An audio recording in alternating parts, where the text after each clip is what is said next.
CTV News with Caroline Van Vlartigan. Good evening. A man on the West Island says he signed the papers for his wife's autopsy, trusting the MUHC hospital would follow through. But it never happened. And by the time he found out, his wife's remains had been cremated. Here's Sweeta Rassi. Wendy Ann Larivière went in for heart surgery at the MUHC in November of last year. Her husband, Joe Lorario, says doctors initially told him the operation had been a success. But Wendy never woke up and was admitted to the ICU. 2 days later, she passed away at around 6 o'clock in the evening. Wanting answers, Lorario immediately agreed to an autopsy. And I said, absolutely.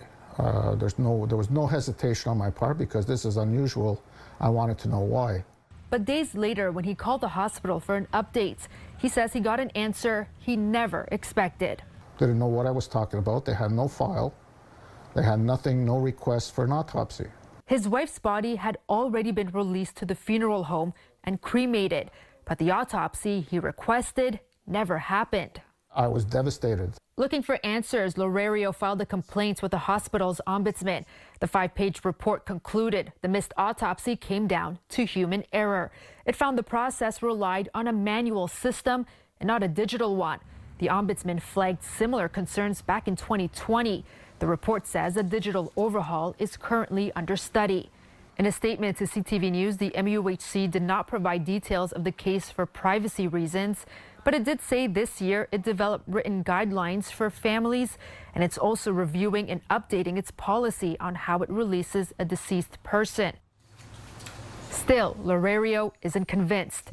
He says the lost autopsy means his family will never know what caused Wendy's death or whether she had any underlying conditions their son and grandson should have known about. After 36 years of marriage, what weighs on him the most is the guilt.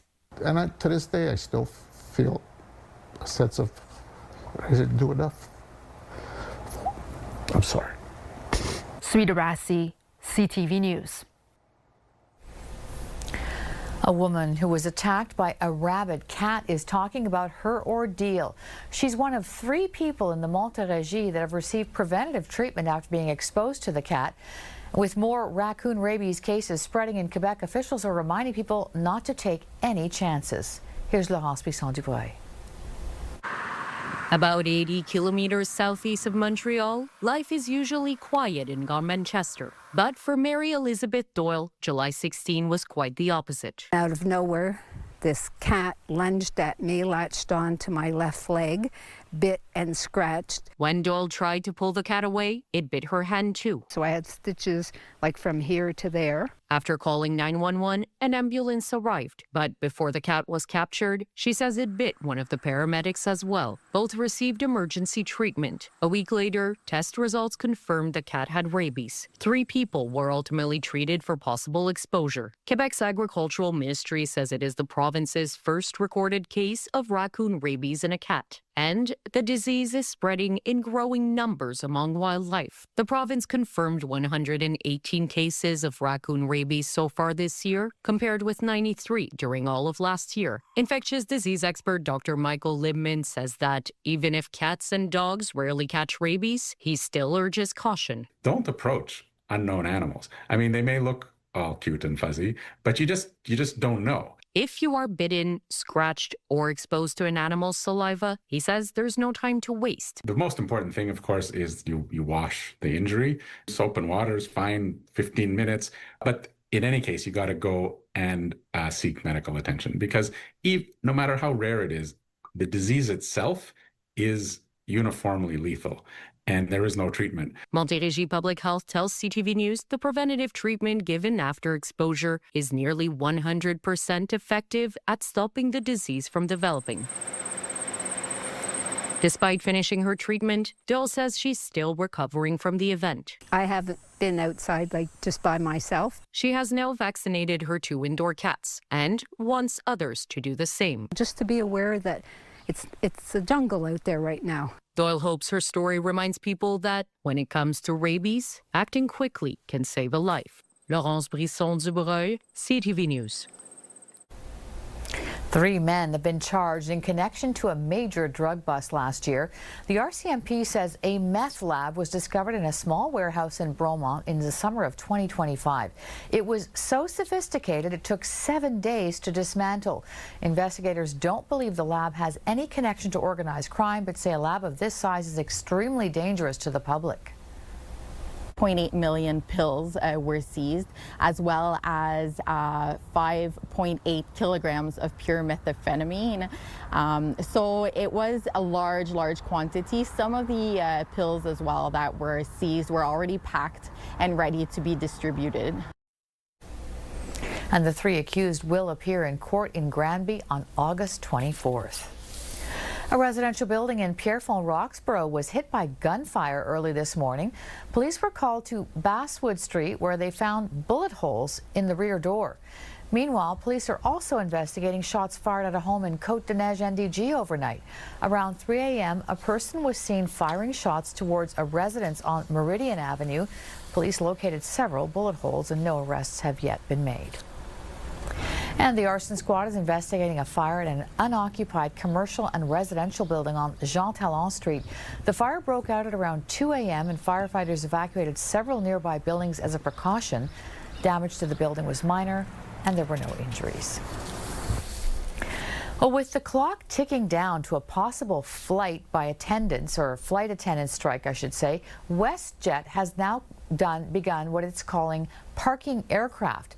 Negotiations continue ahead of Sunday's strike deadline, and Canada's Jobs Minister says she expects both sides to work hard to avoid a strike.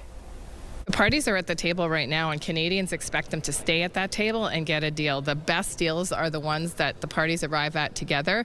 This is important work, and I know that both WestJet and CUPE, local and national, are very diligently working together. And we have federal mediators, including a special mediator that was just appointed a couple months ago to be there with them to work through those challenging questions. Some flights have already been canceled, though, and the airline has not said how many. Airlines typically begin canceling flights ahead of a potential work stoppage so that planes, crews, and passengers aren't left stranded. Customers with a ticket for a flight that is canceled due to a strike are eligible for a refund. WestJet is also allowing passengers traveling by August 4th to make a change or cancellation with no fee.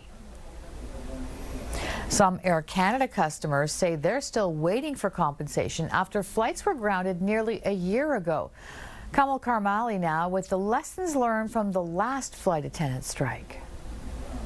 If this sight of WestJet flight attendants threatening to strike looks familiar, that's because it probably reminds you of this. Air Canada flight attendants walking off the job last summer, grounding thousands of planes, leaving passengers who say they're still waiting for compensation from the airline nearly a year later. It's frustrating and upsetting. One of those is this Toronto couple who say they're out $1,500 after they canceled their Air Canada flight to Miami. It was one of the situations where we got so angry we actually just had to laugh about how stupid this was. The two were worried they would miss their cruise departing from Florida. Not wanting to take a chance, they dropped the Air Canada flight, instead booking a flight with a different carrier, flying out from Cleveland, paying extra for hotels and parking. They say Air Canada eventually ended up canceling their flight anyway on the day they were supposed to take off. We had canceled our flights.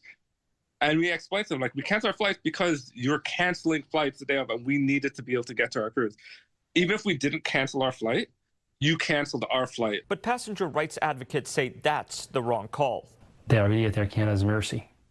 They have no rights whatsoever. Arguing passengers' rights apply only when the airline cancels the flight, not when a passenger does. Wait until your flight is canceled. Give them a chance to rebook you, and if they fail to do so or tell you we don't have any seats, then buy yourself a ticket on a different airline. For now, a lesson learned for this couple who have this message for passengers who may be facing the same situation with WestJet's strike now looming. Keep all their seats. Make sure you email them right away, the customer representative. If they say no, just keep emailing back. Air Canada says it has given the couple credits for the canceled booking, which it says they've already used, but will not be reimbursing them for the extra expenses like hotel and parking costs. Kamal Karamali, CTV News, Toronto. Montreal and Quebec provincial police are stepping up patrols on the water this weekend in an effort to keep people safe. Officers will be on the water to try to stop any behavior by recreational boaters that could endanger safety. The SQ says there have been 8 boat-related fatalities in Quebec already this year.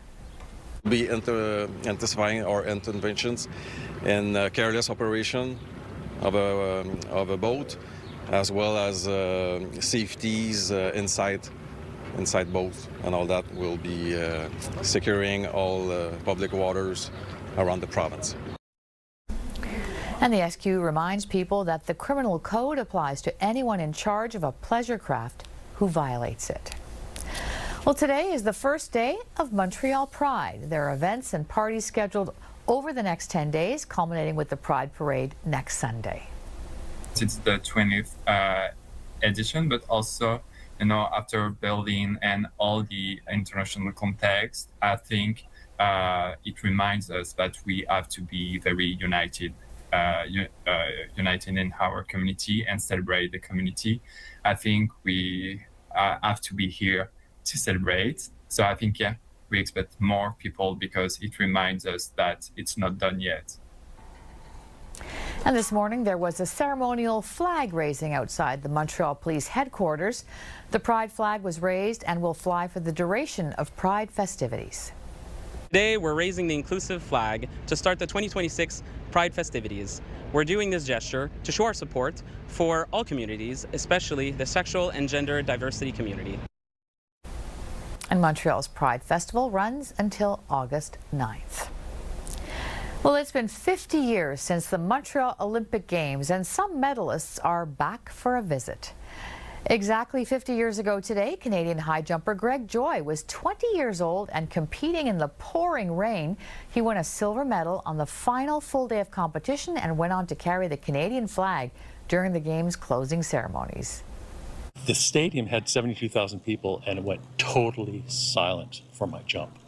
And I remember the looking back on the TV commentators, they said you can hear the marathoners splashing up the track. That's how quiet it was. And as soon as I went over, the whole place went nuts. And you don't get that every day. So it was a pretty amazing experience. Thomas Bach is now the honorary president of the International Olympic Committee. In 1976, he was an Olympic fencing champion who earned a gold medal with the German foil fencing team. Current and future fencing champions paid homage to the man who inspired many. It was extremely emotional, brought back many fond memories, but also a little bit sad one because I saw my best friend in the team who has passed away in the meantime, and to see him again and to remember with him this very special moment made it even more emotional. Coming up, a new way to deal with grief with AI.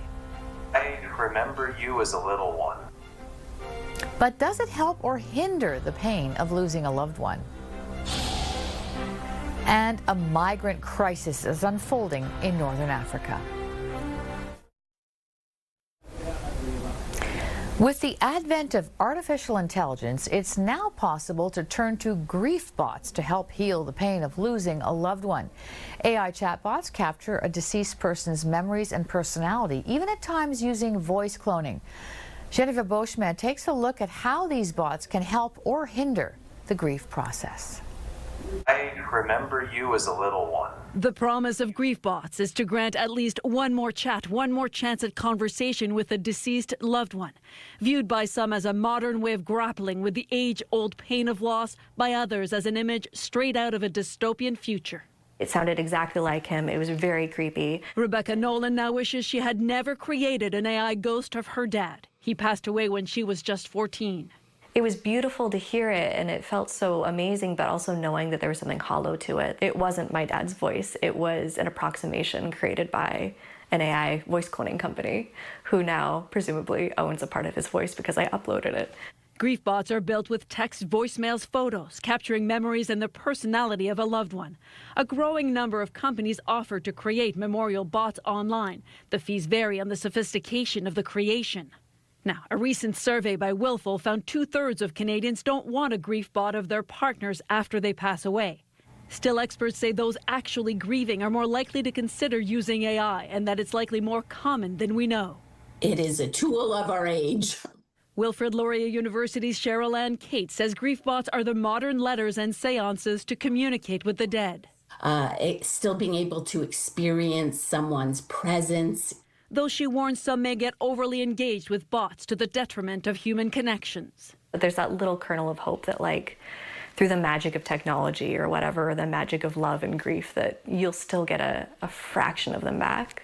Nolan had a 2-hour conversation with the bot in which at times it would hallucinate, create memories like one of a camping trip. I asked the bot, like, is there any part of my dad that's actually in there, knowing that there isn't? But, you know, you always hope, right? And it broke the illusion. It said, I'm so sorry, I just need to remind you that I'm ChatGPT. She never again spoke to the AI ghost of her father. Her advice is to proceed with caution when it comes to AI conversations from beyond the grave to protect memories in the real world and the tech world. Geneviève Beauchemin, CTV News, Montreal. Tens of thousands of migrants have been fleeing Morocco, overwhelming a small Spanish territory, causing the local community to shelter in place. And at least 57 migrants have died. Alex Stone has the latest. Incredible images of migrants desperately trying to make their way into Spanish territory, running through border gates, thousands making their way from Morocco into Ceuta on the northern African coast.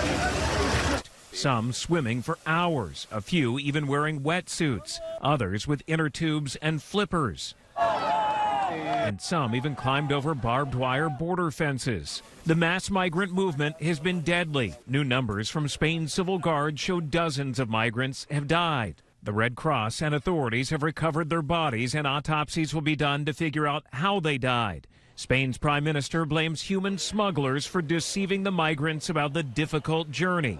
Many are trying to leave Morocco for better economic opportunities and jobs in Europe. There's no opportunity there in Morocco. I am a student there in the High School of Teachers in Tétouan, but actually there is no chance to live there. In the past 24 hours, around 60,000 migrants have crossed out of Morocco, about 70% of the population of Ceuta. The sudden arrival of so many creating chaos, overwhelming local Spanish authorities. Stores are closed and the community is sheltering inside. President Trump commenting on the situation. I watched the catastrophe that took place. It looks like an invasion of a country by hundreds of thousands of people. Many of the migrants have now left Ceuta because of the dire conditions there. The Spanish government releasing this video showing migrants voluntarily crossing back into Morocco. A lot of people are wondering why this is happening now. Earlier in July, the Spanish Supreme Court ruled that migrants arriving by sea cannot be immediately turned away. Spain's prime minister says migrant smugglers misinterpreted that ruling. Alex Stone, ABC News, Los Angeles. Winnipeg's hate crimes unit is investigating an incident that left a mosque with thousands of dollars worth of damage. We are and have been always faithful, peaceful contributors to our community, our neighbors, and our city. It happened at the Rama Islamic Center on Wednesday night. Windows were smashed and there are bullet holes in the walls. People were inside the center when shots were fired from a vehicle and people got out and attacked the building, shouting racial slurs. No one was injured and no suspects have yet been identified. A Lamborghini driver who allegedly fled the scene of a street racing crash in Toronto has been arrested. The luxury SUV is captured on video being followed by a white Mercedes, which eventually crashes into a pickup truck. The 15-year-old driver of the Mercedes and a passenger suffered life-threatening injuries, while 2 people in the truck suffered minor injuries. The 42-year-old Lamborghini driver has been charged with stunt driving, leaving the scene of an accident, and dangerous driving causing bodily harm. Still to come, it's a tune we can all relate to. That every time I visit my local grocery store, every week the prices are up a little more. Turning grocery shopping into the food blues. And Osheaga is lifting off in Montreal. Canada's biggest music festival is now underway, and Parc Jean Drapeau is buzzing with music fans of all kinds and ages gathering for the 19th edition of Osheaga.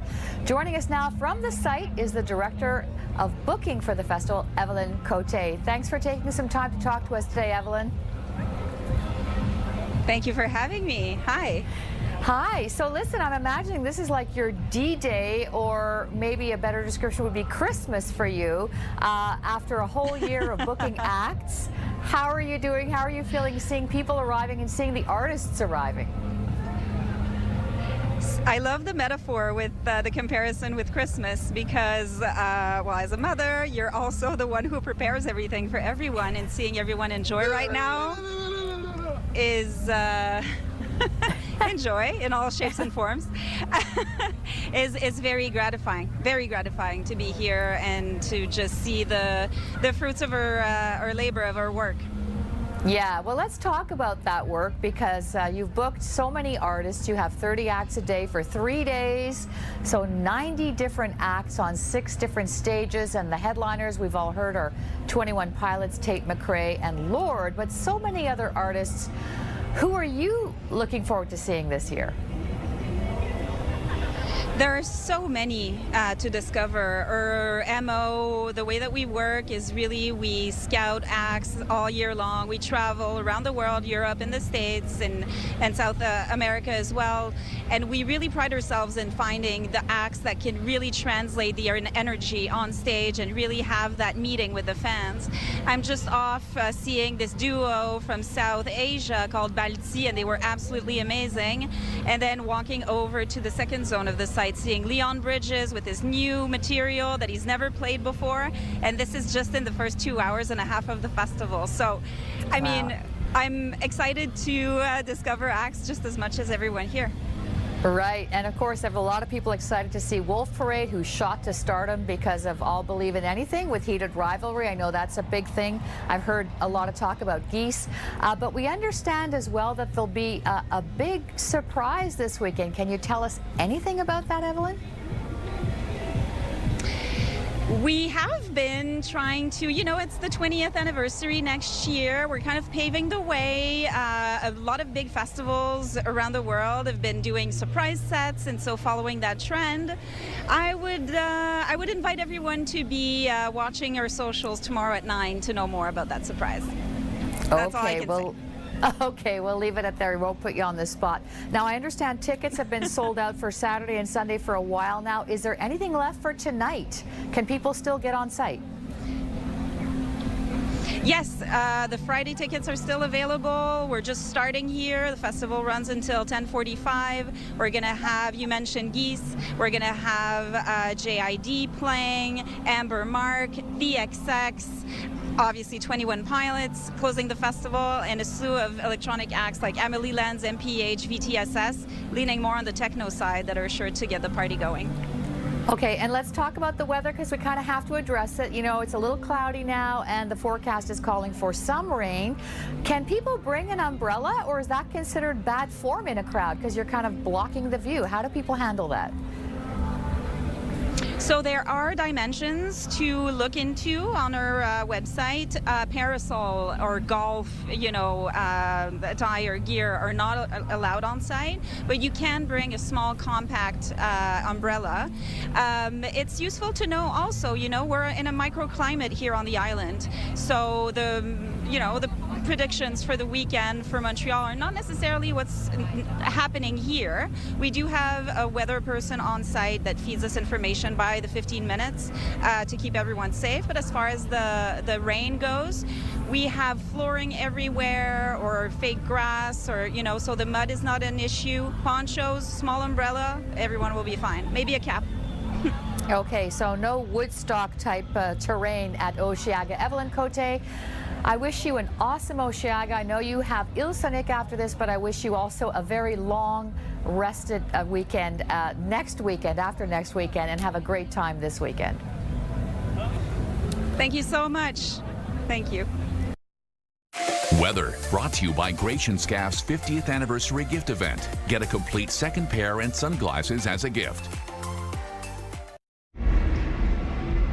Well, I am live from Parc Jean Drapeau at Osheaga, and there is a lot of excitement in the air. The people are piling in, and this is, of course, day one of the festival, and we are seeing 6 stages that promises to be a music lover's paradise. So there's lots of big names coming.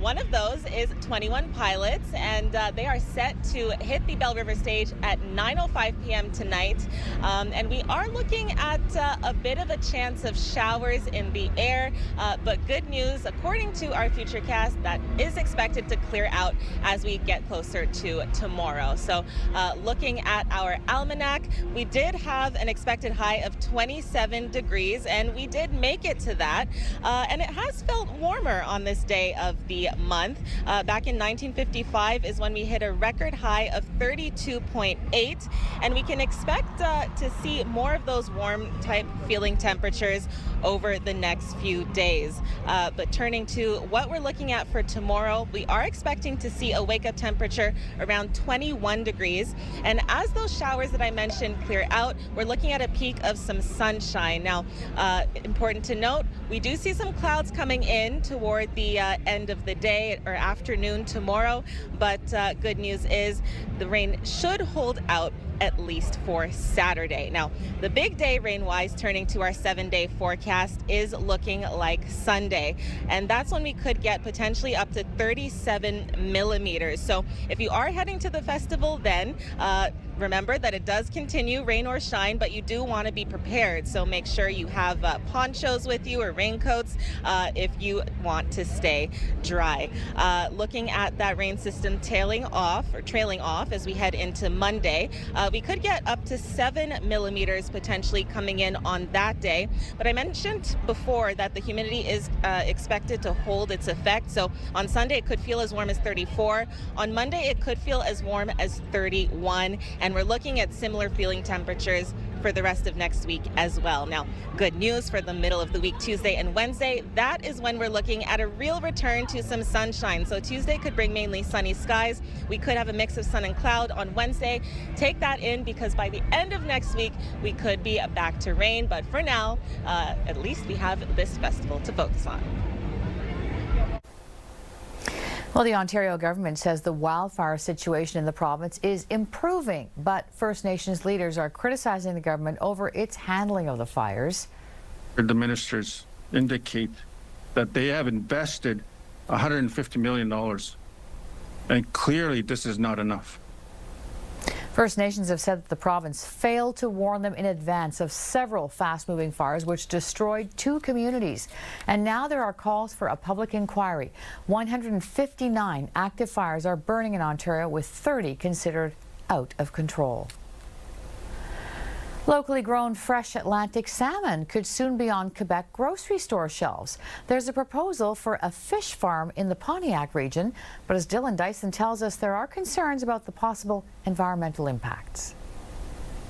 Look at the price of that. Robert Menard wants to see local salmon products at the Shawville grocery store. If it can bring the price down of fish, you know, instead of buying it from way out of town or out of the country and then having to bring it in here. It's not even fresh really when you get to that, where we could have it fresh here and it could drop the prices down. That could soon be a reality, with an aquaculture salmon farm proposed to be built in Litchfield. New company Salmonix is looking to build a 5.6 hectare fish farm 15 minutes west of Shawville, capable of producing upwards of 2.8 million salmon per year. Most of the production is based in Norway, and then the second largest producers are in Chile. So instead of flying fish, 9,000 kilometers or 6,000 kilometers away, we could be producing fish here in the Outaouais. We've been on Vancouver Island for many years, and we ate it, and it was fine, as long as it's well regulated. Quebec's Ministry of Environment has called for 4 months of public consultations beginning August 24th, with concerns expressed over the impact to the Ottawa River. As long as it's filtered and they don't put bad stuff into it, like the guts and stuff, we had they could use that for fertilizer instead of throwing it in the river. Salmonex says it will pull water from the Ottawa River and can recycle 99% of the water used. This is like the 1% that we may not be able to treat as much, and all the sludge is going into a methanization plant and to do renewable biogas. Ministry of Environment are so heavily involved in this. If there's anything that is going to be a negative to the Ottawa River, it's not going to proceed, or that will have to be corrected before they are permitted to operate. Construction is planned to begin in Litchfield in 2028, with the project creating roughly 100 local jobs. We can certainly use the economic financials that it's going to bring to our area. There's no doubt about that, but we do have to gauge it against the environmental impact. Dylan Dyson, CTV News, the Outaouais. There's a cheese recall in Montreal because of possible contamination with staph bacteria. The product is Grandin cheese, sold at Marché des Saveurs in Jean Talon Market. The cheese was sold from July 3rd to the 15th, and the recall is a precaution. There have been no reports of people getting sick. The details, though, are on our website, ctvnewsmontreal.ca. But when you buy a new appliance, such as a furnace, you might end up also paying for add-ons like a HEPA filter.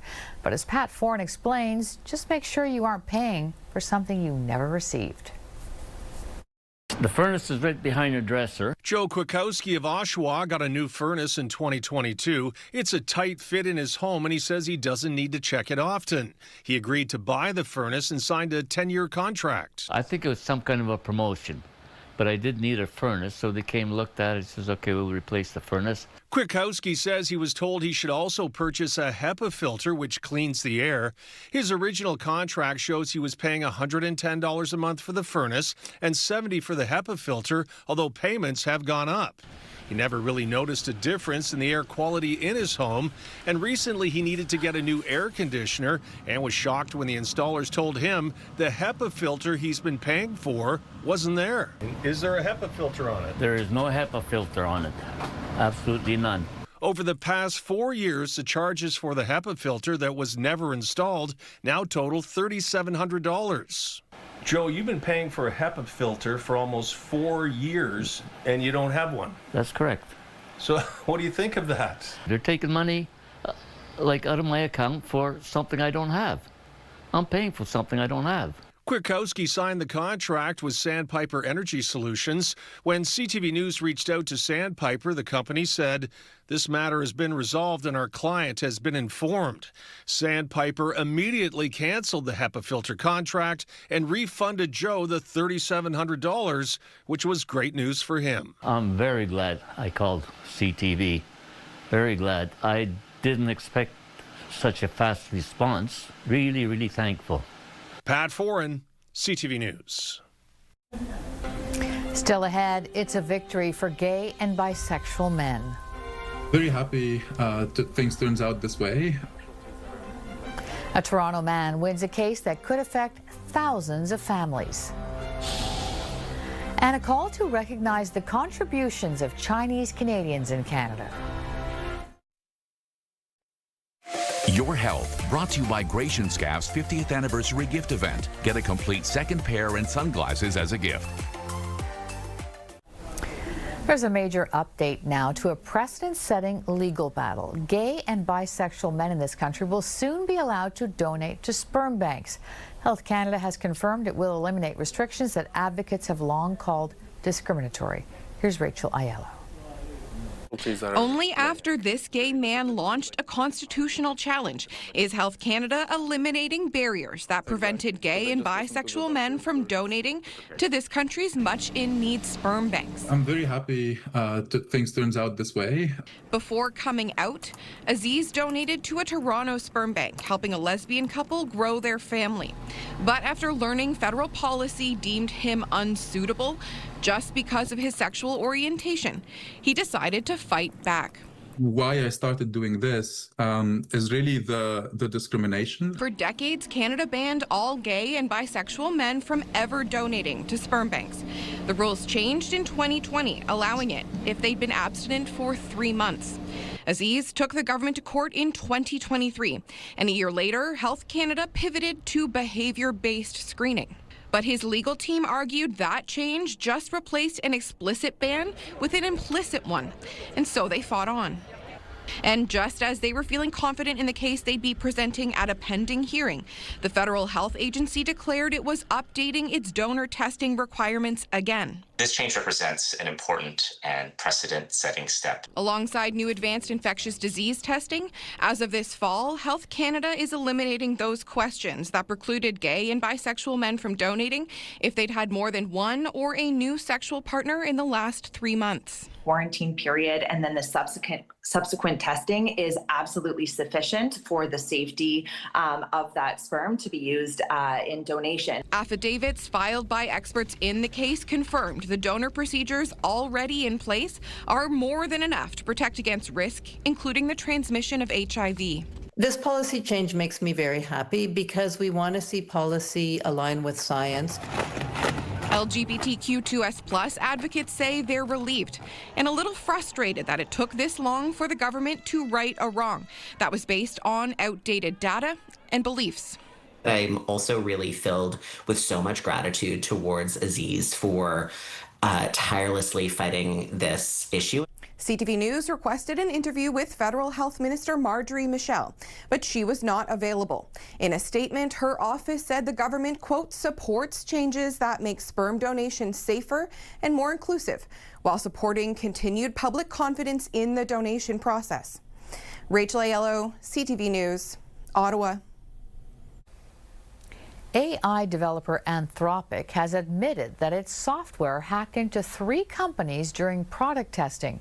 Anthropic says the security breach was discovered during a review of its testing process.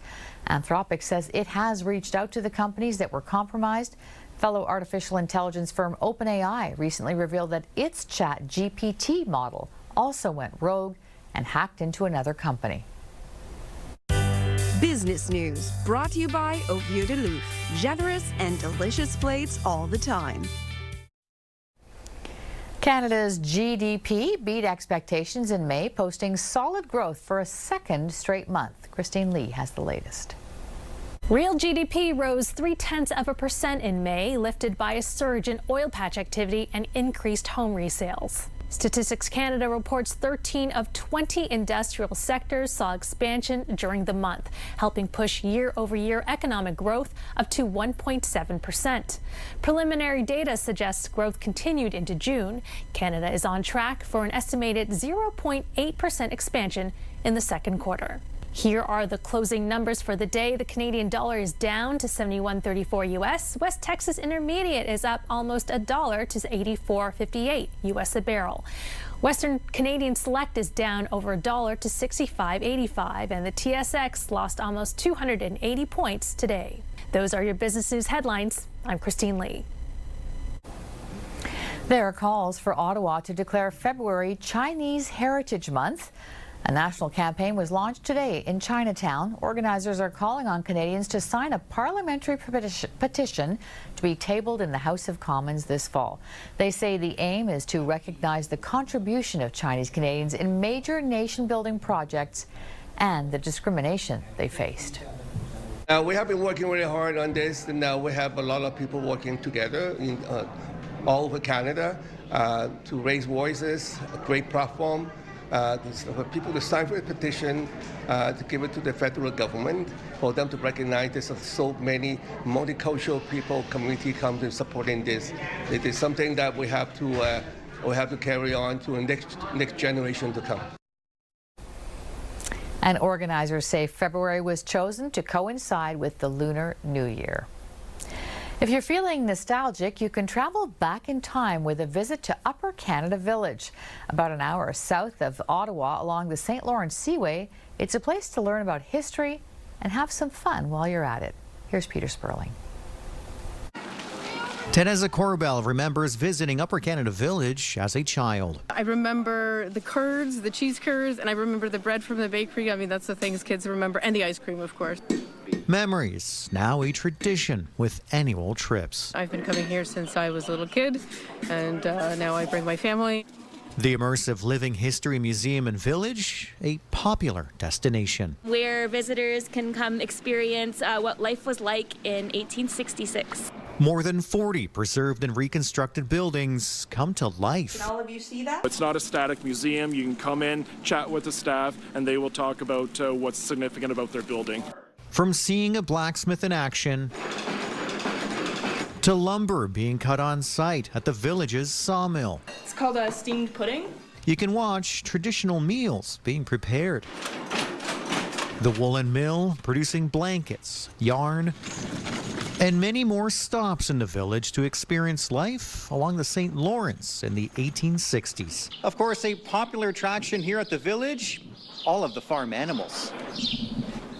Piglets, horses, sheep, cows. Oh, so cute. What's it like petting a cow? Fluffy. Family-friendly fun. It's very nice. It's very cool. I think it's good for kids to be outside and know about farm animals and agriculture. An attraction for all ages. And families can also take advantage of the Canada Strong Pass. Oh, this is just a wonderful place. So much to see, so much history. Upper Canada Village is located in Morrisburg, about an hour drive southeast of Ottawa. It's just a great place to visit, to learn something about the past. Peter Sperling, CTV News. I remember that place. Time to check in now with Matt. Matt, you're looking into a new questionnaire about some bike paths in the city? That's right, Caroline. The City of Montreal is asking for the public's feedback on 4 bike paths in 4 different boroughs: the Plateau, Ahuntsic-Cartierville, Outremont, and the Ville-Marie boroughs. So there are online surveys that people can fill out. Montrealers are invited to share their experiences and concerns. And we have an interview with Alan D'Souza from the Executive Committee on that. And as we've seen, it's a big weekend for music. So we'll have the latest sights and sounds from Osheaga. Caroline? All right. Thanks very much, Matt. Stay with us. We've got another full night of great shows for you right here tonight on CTV. As rising grocery prices continue to put pressure on household budgets, a Kitchener man has turned his frustration into an earworm. Here's Alexandra Holiak. But every time I visit my local grocery store, every week the prices are up a little more. It's a feeling many shoppers know all too well. Sticker shock at the grocery store, part of the routine, as food prices continue to climb. I felt like, something needed to be done, so I wrote a song all about food inflation. I almost started crying when I saw the price of meat. Kevin Westfall is a Kitchener musician, known for his comedic, tongue-in-cheek tunes tackling real issues. There's so many people right now that need help, and I couldn't be silent. I had to write a song to try and help the people, and just shed some light on what's going on. There's something funny going on at the grocery store. The food inflation blues comes from a conversation Westfall had with a store manager who blamed soaring costs on climate change, tariffs, and wage increases. And while the musician says that could be true, he's also noticed retailers raking in profits. They're making so much money at the grocery store, and they just keep getting richer while the rest of us go poor. It's a great way to deliver a message. Danny Bailey directed the music video. He hopes the song strikes a chord for all Canadians. We want everyone in the country to feel the pain with us. They're already feeling the pain. We're going to add a little comedic value to bring the thought and the story to the top. And the price of the fruits and vegetables, it knocked me off of my feet. The video has been seen more than 26,000 times online. Proof its message isn't falling on deaf ears. By using comedy and satire, he's actually getting the message further than if he was just going to do a straight ahead song. When you use humor, it kind of brings people together rather than divide them. For Westfall, making music has never been about division, but rather inspiring change one tune at a time. There's something funny going on here at the grocery store. Alexandra Holiak, CTV News, Kitchener. And speaking of music, we go back now to Anastasia at Osheaga. I was listening to you before about the ponchos. I'm thinking all these people creating outfits for Osheaga this weekend, how they're going to have to put ponchos on them. Well, you know what? I did see a few people in those ponchos because it did rain for a little while between our 5 and 6 o'clock shows, but they're going for the clear look. So we're still getting to appreciate the outfits through them. That is the good news. But if you are heading to Osheaga tonight, you can look forward to a temperature of 25 degrees right now. And we're expecting that rain to clear out at least for this evening, and it should hold off through tomorrow as well. Caroline? All right. Thanks so much. And thank you so much for joining us. Have a great weekend. Stay dry and stay happy, whatever you're doing. Take care. Bye-bye.